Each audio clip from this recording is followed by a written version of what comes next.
joined us today. So a couple of our customers from Australia, New Zealand, India, the United Arab Emirates, Qatar, and Ireland. So it's a bit of a list today. Welcome you all.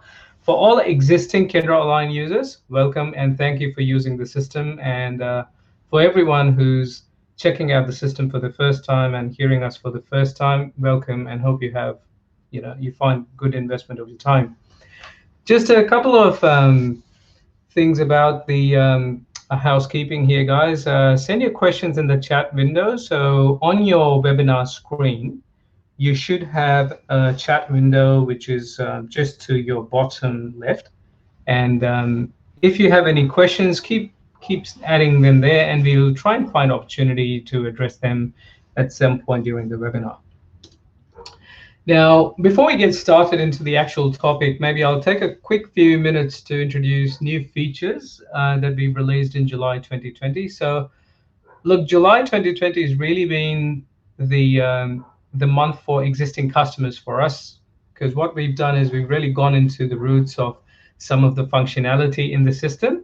And based on the feedback we received from you, we have implemented all that and refined the system to further include all the requests that have come through. So a couple of them have been just improving the way we investigate incidents based on people who are actually using that for investigating. So thank you very much, ladies and gentlemen, whoever sent us that feedback. And also, we've taken it a step further, and you will actually now start seeing a lot of the incident information on your dashboard itself. So if you're a business owner who obviously does not have time to go into every last detail and every last thing that's happening in the business, well, typically you and I, we would live in the dashboard, and that's where you can see what's happening on your incidents real time, and you can take any corrective action or prod the right questions at the right time. Apart from that, we've really moved a couple of fields that really, it's a really fine refinement. We actually got some feedback from users who are working directly with the government. So some of that feedback's come in. So a lot of your COR kind of things would now be addressed with the system. And last not least, but really important, a couple of you requested us to provide specific roles, and you wanted to manage those roles yourself with respect to investigation permission, because there's a lot of photos and there could be other media that you want to restrict specific user groups from having access to. So all that's been done as well. And as we speak, all that's live in the system. So when you log in the next time, please do check them out and fire your questions your way or give us feedback.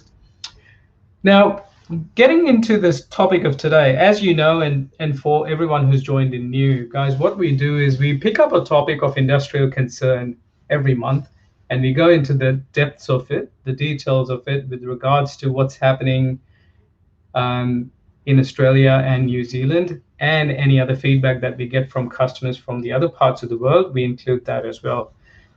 We all here know that incident management is an absolute must for all high-risk industries. We all know that, and that's why we are here.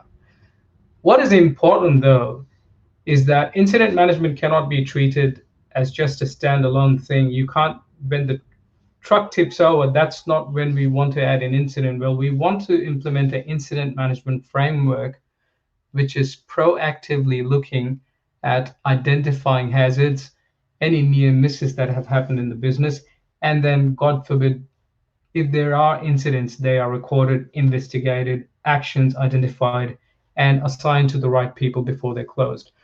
Not only is this important from a compliance perspective and making sure that we are doing the right thing as a business in front of the authorities, but we also owe it to our people who are, working day and night for us in high risk and, high wear and tear conditions. What's really important, though, while you call it a framework, all that's good, the next challenge comes: how do you manage all the records, and how do you keep them centrally accessible? If you imagine an average business of 20 people or 20 staff, whether that is subcontractors, your own employees, or other partners working, the amount of growth that you have in these documents is huge. Like some businesses might even end up having millions of these documents going through every year, and good luck trying to find that information at the right time when needed and to take corrective action. So that's going to be the focus of today. And we're going to go into the detail about this on how Kiri Align as a platform really covers these bases really simply and in a way where various parts and various operators in your business can use it as their own system. So without further ado, I'll introduce to you Damien, who is the CEO and chairman at KiriHQ. Damien's really thought the Kiri Align product through. Now, before I go into any detail, I guess I have a little story to tell you here. When we built Damien's Kiri system the first time, OHS in that system had lasted since, had been there since 2015. So it was not that Damien's his own businesses did not have these facilities or have this functionality, but really where his thought process came through was there are businesses all across Australia, New Zealand, and other parts of the world who have invested in safety systems, they have invested in automation, but something's still not working. And that's where Kiri Align came in, and Damien obviously was the think tank behind it. We know that he runs multiple businesses for those of us here in Australia. So what we've done is the product came to you in mid of March, but all of Damien's businesses have been running it for even a couple of months before that, because we've made sure that everything's fine before it actually comes to a wider community of users. Damien himself operates businesses in high-risk industries, agriculture, fertilizer, transport, and engineering. So we're looking forward to hear from him of how he is using the platform in the various aspects of his business and how it can be used much wider as well. So without further ado, Damien, I'll turn it over to you, and hopefully you can take it from here. Yeah, thanks, Rish. Thanks for that introduction. So. Look, today I wanted to spend some time and go through what Kiri Align is and really focus on the digital safety incident management framework.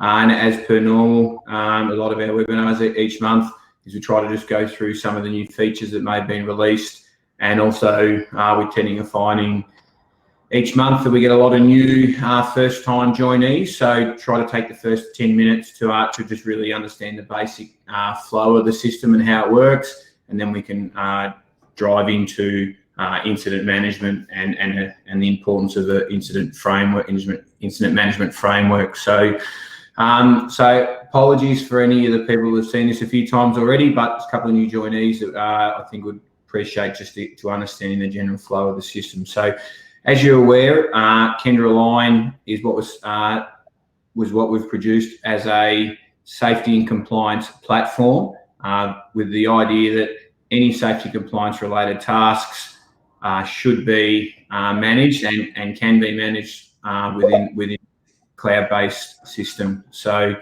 the system is a very forward-looking function. So it's designed around creating digital checklists, as we call them, assigning them to particular employees or particular roles, setting those particular checklists on a recurring basis, whether it's every week, this task needs to be completed every year, or every month, or every 6 months, this task needs to be completed.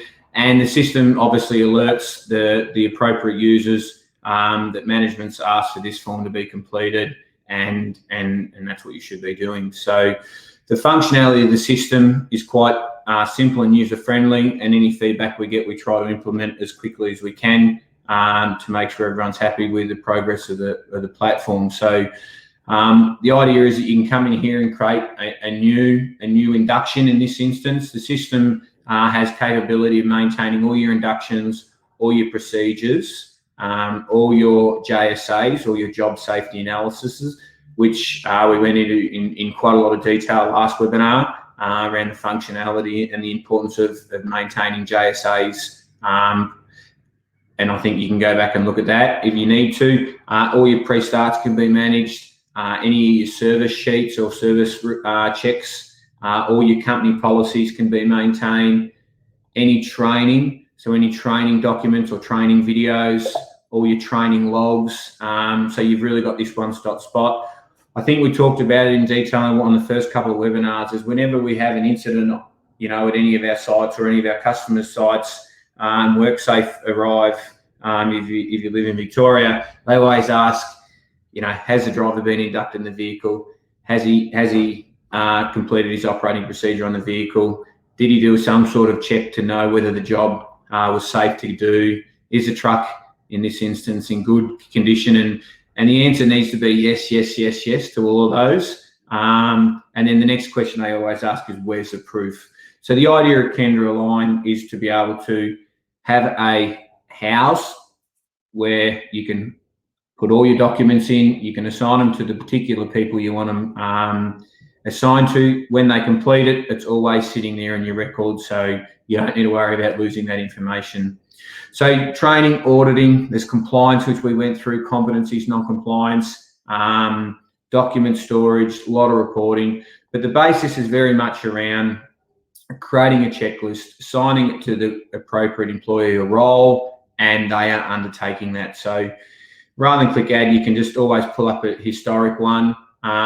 This is a generic question that we run every webinar. So this just really gives you the ideally creating a title, your description of the checklist, what category you want to assign it to, so you can really drive into a lot of the reporting functionality, and how often you want this particular task completed by the person or people. So once you've set up the basic details, you then move to step 2, which is about adding the questions. So these are the typical questions that you can select from, and the idea is that the question type is dictating to the user how you want them to respond. So if you select a yes/no question, you expect the response to be a yes/no based answer. If you select a text-based question type, you're expecting the response to be a text-based question type, and so on. At any point in time, you can move, you can rearrange how you want the questions to lay out. You can dictate whether you want it to be a mandatory or non-mandatory answer. So there's no need for the employee to answer the question. You can mark it as a non-mandatory.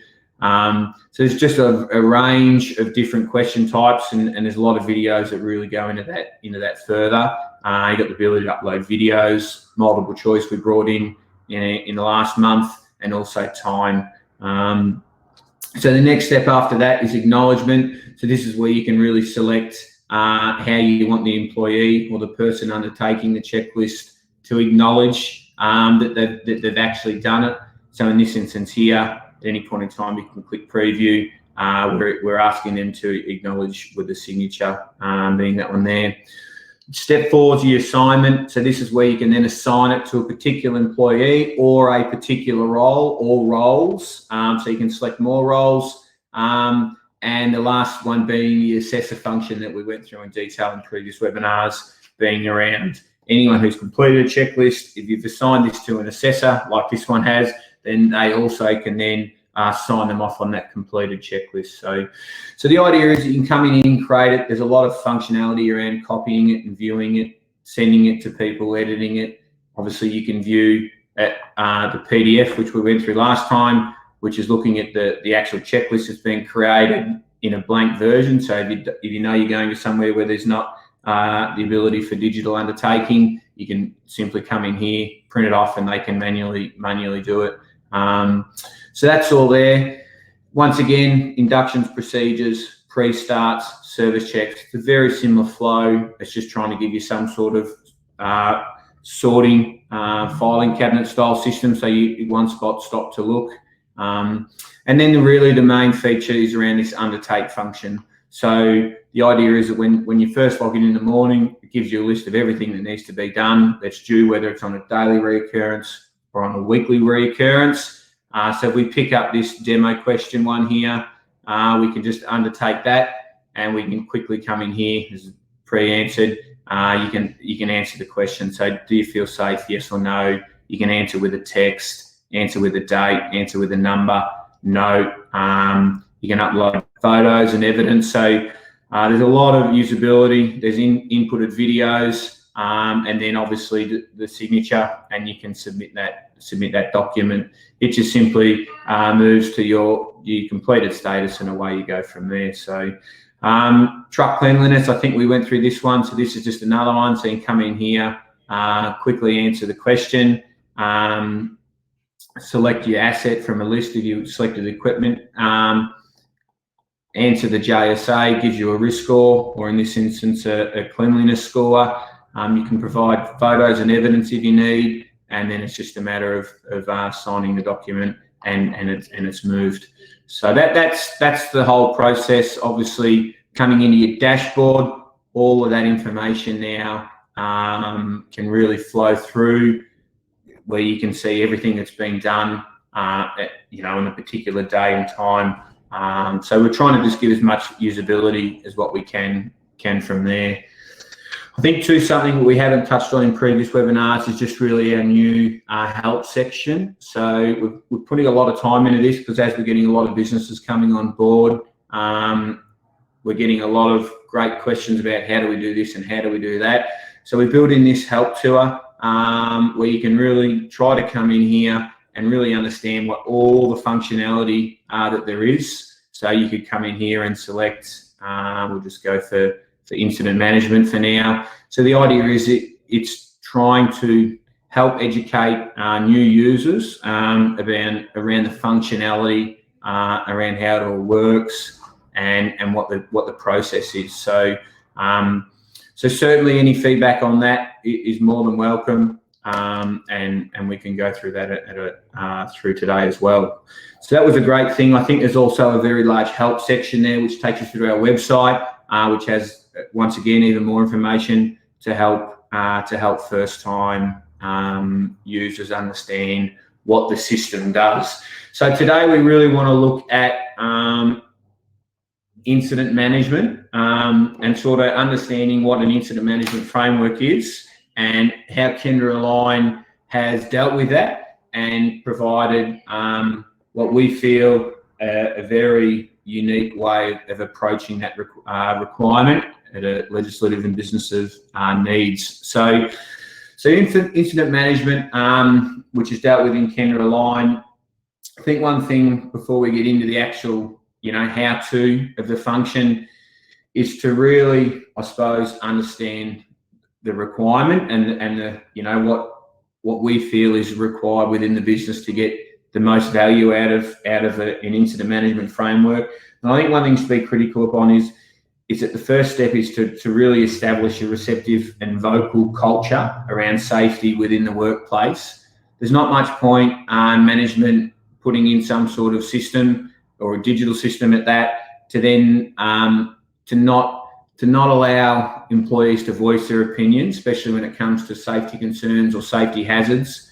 And that's something that we've seen many times before, is that the management has to be, and all levels of management have to be the leaders in making this happen, to sort of change the culture from the top. Because if you don't allow your employees to vocally express their issues and bring it to management attention, and sort of create somewhat of a no judgment approach, then they're just not going to bring issues or potential issues to the table. And if you don't know about them, then how are you supposed to rectify them? And I think that's something we've seen, certainly I have at a personal level, is, if you don't create that culture, well then your employee may not even raise it with you, and all of a sudden someone hurts themselves, and you're looking at it, you're going, how did that happen? And then you go, oh Jesus, everyone knew it was happening, but no one said anything, simply because we didn't want to create this sort of environment where we really welcome that feedback from our staff. So I think that's number one step, to make sure that the businesses are in that place. And I think this day and age, a lot of businesses are, but it's certainly not much point trying to push safety onto your staff if they don't feel that management's open to the idea. Now, the idea of a framework it can completely be paper-based, and obviously before we had Kiri Align, our safety incident management framework was completely paper-based. The biggest issue we found with a paper-based system was the timeliness. So someone fills in an incident report in a piece of paper or something like that, or on an email or on a premeditated, Excel template or something like that, and sends it through. Well, there's clearly a time lapse between the person raising the incident and whoever in the business is assigned to investigating the incident and trying to deal with it. Now, in the worst case scenario, someone may raise an incident or a near miss, and if that goes unchecked for 48, 72 hours, well, who knows what could happen in between that. So the idea is to really get a system in place where once an incident or a hazard or a near miss is raised to the management team, they instantly know about it. So if it's a high severity, they can just jump on it straight away and really get it dealt with. And I think the other thing too, where a paper-based system can sort of let you down is just the ease of use. We find a lot of people, we're all wanting to take the path of least resistance at all times. So if you create a very slow, not boring, but certainly, non-user friendly process, well, it just won't get used. So the idea is you can create a real quick, simple thing, pull your phone out, enter the data on the app, come through to management instantly. They can pick it up, they can deal with it instantly. You're going to get a much better uptake of the features and what you want out of the actual framework you're trying to put in. And I think too, another advantage that can really come from a digital system is eventually the insights, the data that you put into that, you'll actually be able to really get some good information. So when you look back in time, you sort of want to get an idea of how the previous 6 months or even the previous 12 months has looked. You can really understand what it is. It's all in one place. You don't need to go pulling out all this paper from filing cabinets because it's just here on a platform. And obviously being cloud-based, it can be accessed anywhere. So for us in Kiri Align, we've created a 3-step incident management framework. We have the concept of hazards and we have the concepts of incidents. So within the hazards, we have the idea of a hazard or a near miss. So you can click the add button up the top, or we're just going to pick up one here that I added earlier. So this one here was a hazard. Just today I added it. The broken bridge in a paddock. So the driver's driving along, notice that the bridge isn't right. While driving through the farm, told the bridge is broken, told the farmer, we need to update the farm map so no one drives over it. So in our opinion, that is the lodging of a hazard. You can do that quite easily on the app, just bang, bang, bang, send it all through. Everyone can pick it up, you can deal with it. And that's just really trying to alert. So that's sort of the very first level, I suppose, of alerting management of a potential issue that may have occurred. The next one, I suppose, is probably trying to take it from a hazard to more of a near miss. So for a near miss, for example, this could have been in a similar scenario where the driver drove across the bridge and heard a crack. He got out and had a look, and one of the boards on the bridge has been broken. And the idea is that could have been a hell of a lot worse. The bridge could have given way and potentially caused serious injury to the driver or serious damage to the vehicle. The idea is that luckily it didn't. But we still want to make a note that it's happened because we're not really recording all the stuff if we only want to record the bad things. You want to be able to put it in, no injuries occurred. You still want to be able to record it so that you look back and understand, hold on, we do have issues here, but luckily there's been no injuries, but we still need to be aware of it. Because if this goes completely unchecked, the poor farmer might be roaring across there in his motorbike in the middle of the night checking cows and hit the broken board and go astray. So it's very much part of the responsibility, especially with COR now coming in, that we're not just looking out for our own self, for our own employees, but certainly anyone else in that supply chain. So functionality of the system is obviously very intuitive. So trying to get as much recording and information as you can. Where did the event occur? Please report that the sequence of events, any recommended actions. Is the hazard still remaining? And all this is just trying to give as much information through to management or your H&S officer because they're not on site. They don't understand what's going on. You don't want to just say, oh, the bridge cracked, and then everyone's got to start ringing everyone, finding out exactly what happened. So just trying to get as much information at the time of the incident, because that's what's going to allow us to get the most accurate data. So that's the idea of adding a hazard near miss to one form. You just either select the hazard, put in the details, or select a near miss and put in even further details. And this can be done on the app as well. So then the big functionality around incident management is actually recording the unfortunate event of an incident. So for us, there's certainly a clear process where an incident or an accident is reported. It needs to be reviewed and investigated, and then eventually signed off or deemed as dealt with. So coming here, I've got some created already today just to try to save a bit of time. So we're just going to follow this unfortunate event where, you know, maybe a truck does fall through a bridge one day. So what we've got here is creating a new incident report from scratch. There's obviously needs to be a title so you can follow the process right through, who the primary employee who was involved in the incident, and obviously the details that are attached, who they reported it to. So who was the original person who was made aware of it, and then the incident type. Now we have several incident types here. This is my demo system. So we've got a property damage, a personal injury, a customer complaint, or an environmental issue that's been added here. And I've just selected a high severity. And this here is I select a medium severity, well then this is displayed. Now that there is all completely user-based input. So if you come back to your administration section in the system, which first time users, this might come as a bit of surprise, but for everyone else on board, obviously this is where you can maintain your entire employee functionality. All your equipment can be maintained here. This is where obviously all your roles are. So you can then set your particular roles, and we've been through this before, where you can actually then dictate what access levels each particular role can have. So if you don't want certain roles within the business having access to certain functionalities, this is all completely customizable from the user's end.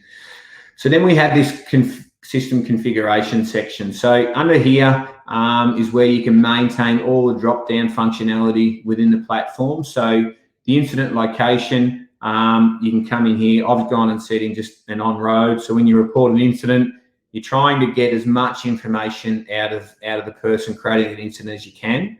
Otherwise, it can often be forgotten if you ring them up a few weeks later trying to find out more information. So come here, you can just add a new one. So you got on the road, on the customer site, on the business site, in the factory, you know, you can put another one here as well if you need. You've got the ability to maintain your own incident severities.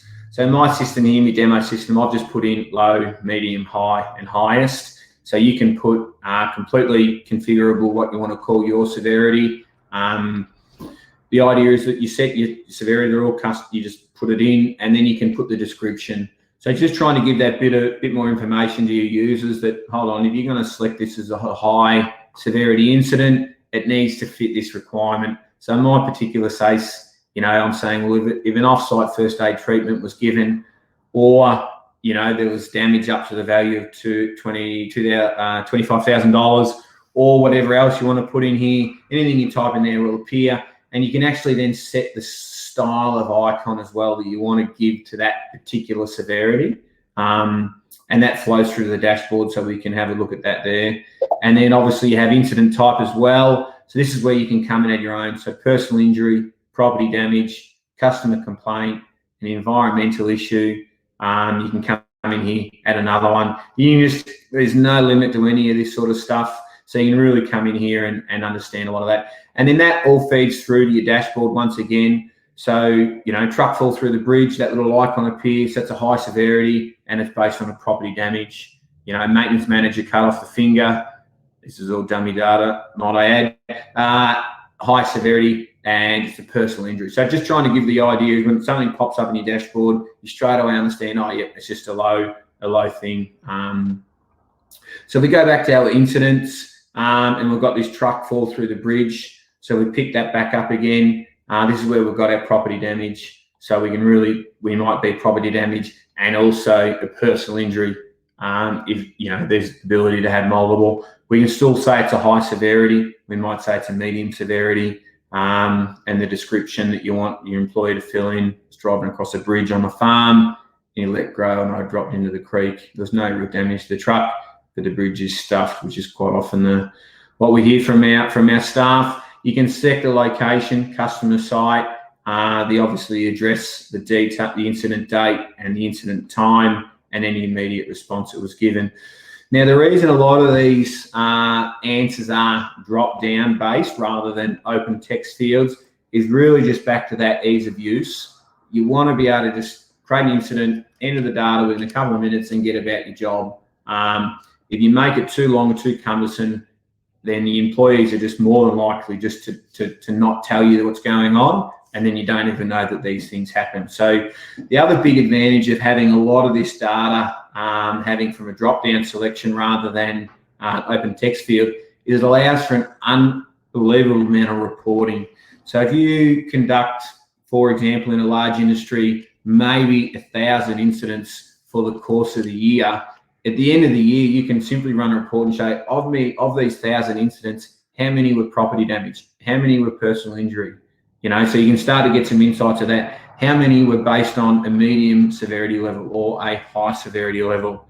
How many were done at the customer side or the business side or on the road? And that really gives you some insight. If 80% of your incidents for the year are occurring on your customer site, well, maybe we need to address that rather than constantly focusing on how do we fix on-road incidents when there may be very few and everything's happening at the customer's location. It might be a discussion you actually had with the customer because maybe it's their part of their chain of responsibility rather than your own. So just trying to give as much of that flexibility to really understand that there. Then this is where a lot of this functionality come in around the digital stuff was, were there any other employees involved? So if you click yes, you can go and select that. Were there any other pieces of equipment involved? So if you can do that, you can go and select a couple of other trucks or a couple of other assets in here. Were there any witnesses? So if you say yes, you can come in here and add a witness. So we just Joe and just some notes or whatever there. Was there any injuries? So if it's a yes, the description of the injury. Was there any first aid treatment given? Once again, it's a yes, no. And this all just feeds constantly into that reporting. You have 1,000 incidents for the year. I'm sure you'd love to know how many of those incidents result in injury, how many of those incidents result in first aid, how many of those incidents was there property damage. Authority attendance, did the police attend, did the fire department attend, did work authority attend, ambulance, environment, agency, EPA. Once again, when all this data comes through from out in the field and you're at the desk, you want to be able to go, if the police attend, I'll probably need to just get the police report. If the work authority attend, I'll probably need to get the report coming from them. And then obviously the ability to upload evidence. This is just an image I grabbed from the web, but if you're operating this from your phone or a tablet, you can just open up the camera, open up your images that you've already saved, upload the evidence. There's videos, you can upload the videos, and it's all there documented all at once. So then once your thing's there, it's documented, you can come through and view it. You can obviously edit it like we have. The next step, investigate. If you click view, this just gives you a nice look of what's going on. And you've also got the ability now to view the PDF and really understand sort of what's going on. A lot of times you might need to be able to report this to either your customer or something like that. But certainly we've now got this form so you can just print it nicely, all the information sitting there, all the answers to your questions are there, and then a further involvement, employees to involve, any equipment involved, the witnesses' details, description of the property damage, and all your evidence all just comes across as thumbnails as well in the document. So from here, you can just email it, you can save it to your desktop, you can print it, you can do what you want to do. So that's a pretty nice function there now. So then the next step, I suppose, once you've eventually had an incident created, whether it's done by your employee or your staff out in the field, or whether they just told you and you've then gone entered it on their behalf, is clicking the investigation button. So once you click the investigation button, it moves it to the under review status. And then these are all your incidents that have been created that are currently under review. So the idea is that as the incidents roll through, they're sitting in the ready review status, and this obviously is a growing number as they come through. When you pick one up and you want to deal with it and understand what's happened, you then start the investigation process, and it moves it out of that ready for view. So you can come in here, click investigate, and this sort of comes into your investigation process. So name of the person investigating the incident is of myself, because I'm logged in. The date of the investigation has started on today, and I can start putting my summary in. Spoke with farmer might be the very first step. At any point in time, you can just click save, and then you can always pick it up at another status. So it just sits in there under review. You never lose it, but you clearly know that it's not a new incident because it's not in that status. It's under here, and you go, oh yeah, I probably need to deal with this, so I can finalise it.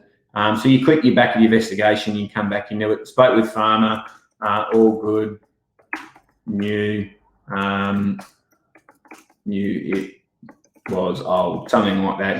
In this instance, any actions, might be none. Might be, help the farmer replace a bridge or provide a bit of wood or something like that. And you might just really quickly want to close it. So you can close it there, and you can close a particular time. So I'll just call it, 4:10 p.m. So it puts a timestamp on it. And then once again, we try to put some more yes/no answers in here, just so we can really understand some of the investigation data. Once again, if you've got 1,000 investigations, you'd love to know what will come about the incidents. So, was there any property damage? If you select yes, you can now input some property damage, $3,400 with a bit of description. Wood boards required or something like that. Was there any lost time? So there's any lost time, you can now enter your lost time in hours. Once again, the end of the year, how many incidents resulted in lost time, what the total lost time hours, all that data can come through to there. And we really just wanted to keep it really simple around the hazard or the incident being, has it been eliminated, yes or no? How many, or if it's no, has it been substituted? Does it require engineering controls? Does it require administrative controls? Does it require personal protective equipment? If you said you got burnt on the exhaust or something like that. And does it require some sort of awareness or training sessions and things like that? Maybe if it doesn't, if it's just not a matter of fixing it. You can always apply evidence as well. So if you've gone and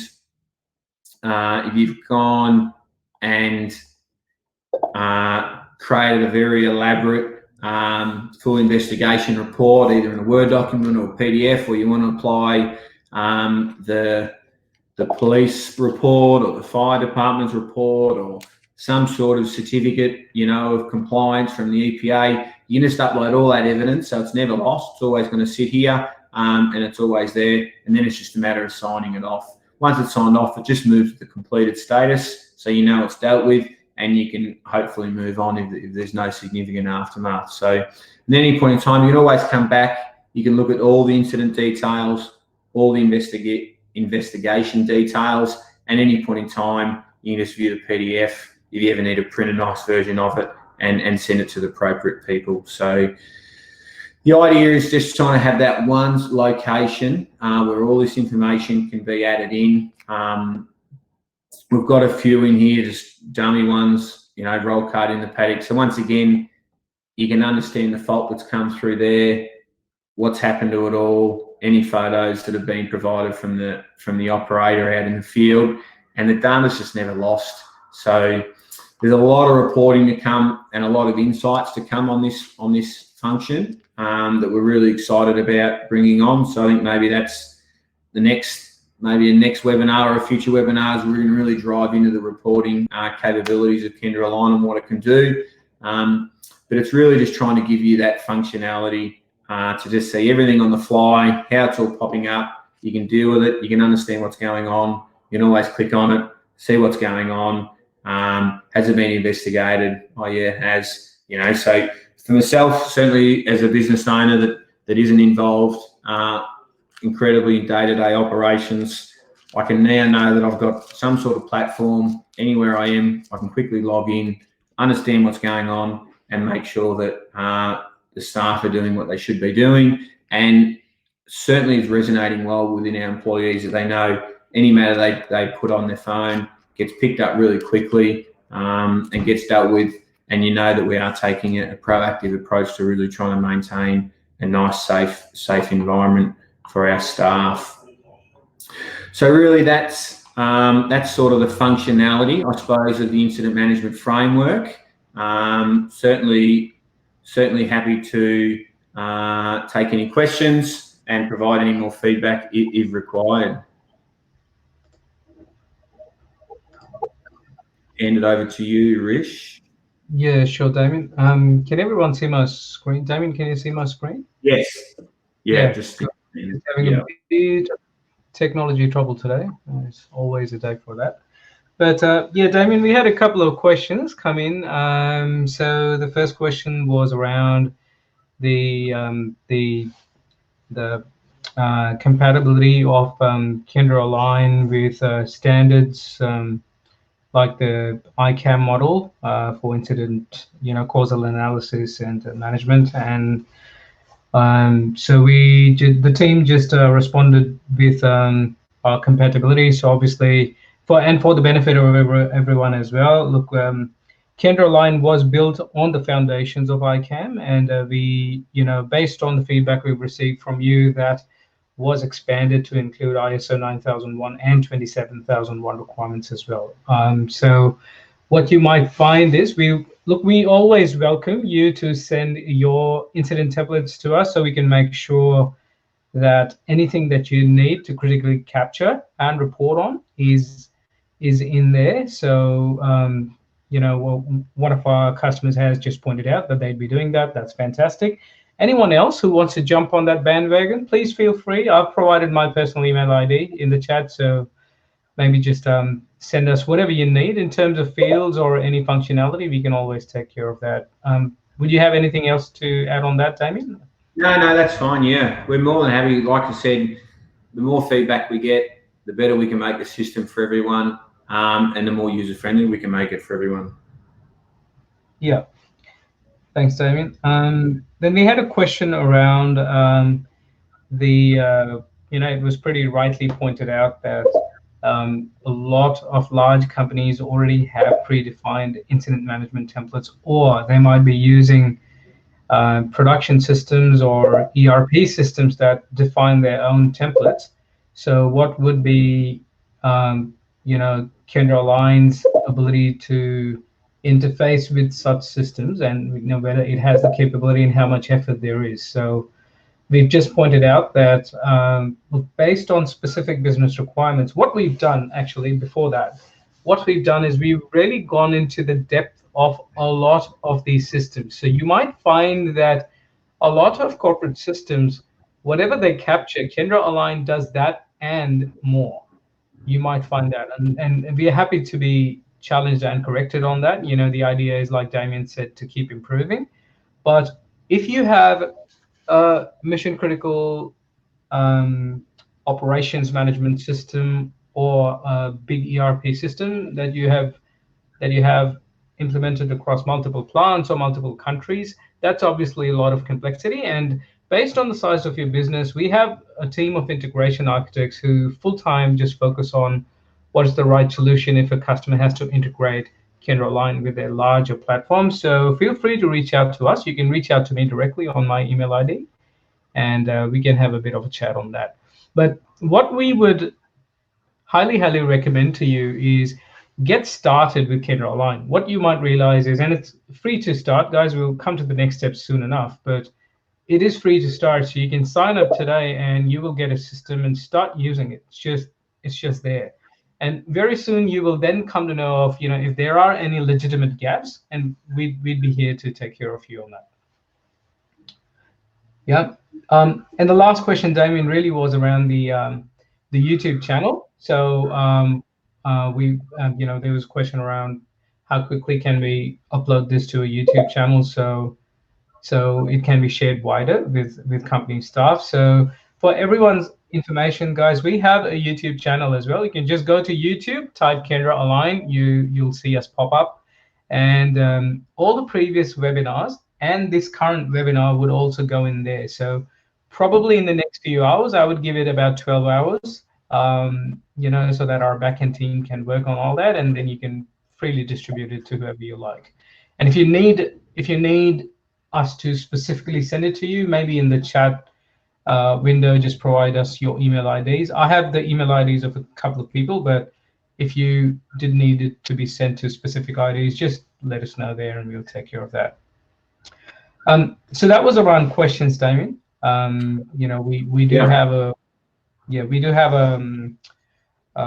bit of a survey going out in some time, so we'll probably hear a bit of feedback. Did you have anything else to add on some of those questions, Damien, or we happy to? No, I don't think so. We are obviously getting a lot of questions around integrating with existing systems, especially some in the larger businesses that have that platform, and the answer is completely yes. Need to reach out to us privately, understand what your requirements are, and absolutely love to take that discussion further. We're in discussions currently with a couple of other big companies around integrating with their current platform. So I certainly look forward to those discussions. Yeah, that was about it, really. Sure. Thanks for that, Damien. And guys, look, thank you for your time. This is afternoon here in Australia where we live, and I know early morning in India. A couple of other parts of the world, you would have actually hit your lunch time, or in Ireland you'd actually be ready to sleep. So thank you for joining. It is a big investment of your time, and we really value it. Like we keep saying all the time, the more you talk to us, the more the system would become better for your business. So let's keep up the conversation. For anyone who started new and anyone who has joined in for the first time, like I said before, guys, get an account if you already have not. Kiri Align has a free forever tier. So for any business, that's just operating one piece of equipment and really, really few people, we don't want any business in any part of the world to miss out on good compliance practices. So do come in, sign up. There's no concept of trial in the system. It's pretty clean. You do not need a credit card. Just get started, start using it. And the next important step is we see a lot of times the health and safety officers, they do create their account, which is fantastic when they're evaluating the system. We highly encourage you to push it to your staff as well, because no matter how good we are as process experts, our staff members will always tell us something that is very insightful and that we should be focusing on. So please do create your staff logins, and you can do all that yourself. In the help section, you can go through all that like Damien explained. We can help with your journey as well. We understand a lot of times you may or may not have paper-based systems to manage your compliance and health and safety, or you might already be invested in other systems, and all that is perfect. We can really help you tread along on this journey, so do not hesitate to reach us out. We will come every month to you with webinars anyway. It's part of our ongoing education series, but do not be afraid to take the next step here. And I believe you should have had a poll go out to you. If you would be so kind so as to provide us feedback on the webinar and the product, that really helps us improve this every time we come back to you. And last not least, if you need a company-specific demo, if you think that there are aspects that you would want covered or you would want answered that were not covered today, do reach out to us, and we can really help you with even creating your first few checklists to get you started. A lot of our customers have actually even cross-used their checklist to just get started, obviously in a confidential manner and a mutually accepted or mutually consented manner.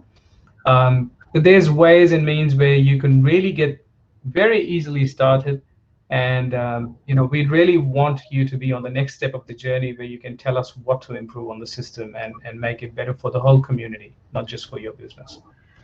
So that was about it. We will see you in about a month's time. So typically these webinars happen on the final Tuesday of every month. So we'll talk to you around in August, and please do register again at that time. We will come back with a new topic or new focus area for Kiri Align.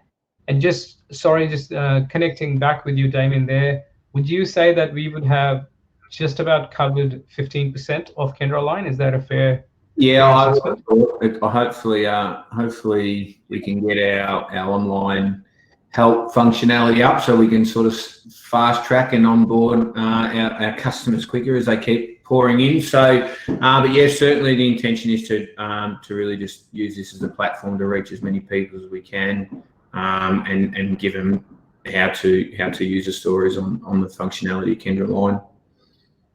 Yeah. So that was really us from here at Kiri Align, guys. Thank you again for your time and for joining in and your questions, and we look forward to helping you in your next step.